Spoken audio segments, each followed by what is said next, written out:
what's your take there of Patullo? What's your take of him as the OC in Philadelphia? Do you think this is Nick Sirianni just having the back of a coworker, or do you honestly believe that he believes in this play calling and week by week it's becoming better? And it's not too little, too late, but it is becoming somewhat better in the pass game. But what's your take there? Yeah, I'm not all that concerned. I mean, of course, I was just saying that I would love McDaniels just to be a little bit greedy as a Philadelphia Eagles fan because I loved what we saw with Kellen Moore. But even with Kellen Moore last season, early on, it didn't look all that great either. And there was question marks as far as how they were going to get this team going. And towards the end of the season, when it mattered most, you saw Philadelphia kind of put things together. You saw the offense looking like it was more efficient, more streamlined. And I think that this is where so I think they're on their way. I know that there's been so much put on A.J. Brown as far as how he's reacting, all the cryptic tweets that you see as far as what he says post-game.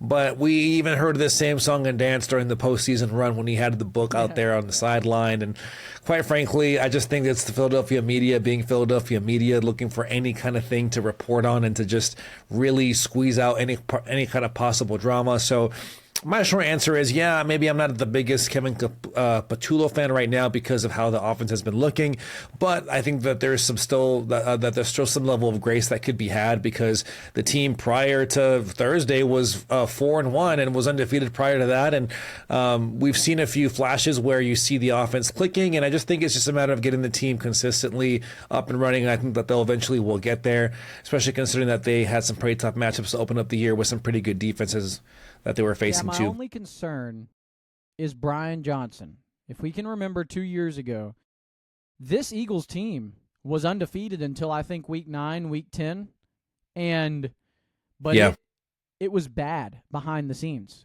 and it got bad very quickly, very quickly. Jalen Hurts and other significant offensive players not attending meetings where Brian Johnson was in them, and to the point they lose to a Buccaneers team in the wild card that could barely put up 9 points against the Panthers the week before the playoffs. So that's my only concern is with Patullo.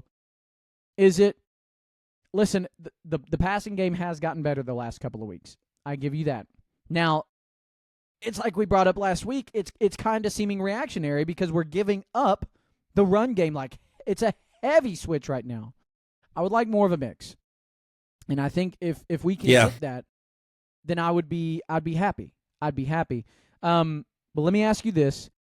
Do you think that Kevin Patullo will be on this Eagles team after this season as the offensive coordinator? You know what? I've been dying for Jalen Hurts to just have some level of consistency with an OC, and I thought that Kellen Moore was going to be the guy, but after how well he did, it didn't surprise me to see him get a head coaching job, right?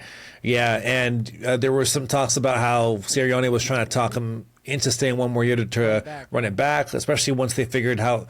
Right. But I mean, unfortunately, I don't think that Patullo maybe is the long-term solution, but hey, you know what? All this can change in a matter of weeks. So say, if Philly starts to, I mean, my big thing will be how we do after the bye. Usually you see teams hit a reset button, kind of recalibrate. So I want to give Patullo as much room as possible to continue to develop. It looks like he has the confidence of Nick Sirianni. And I think that there's something to be said, too, about a coach that has gone to the Super Bowl and has won it already. So I think that his words do carry some weight.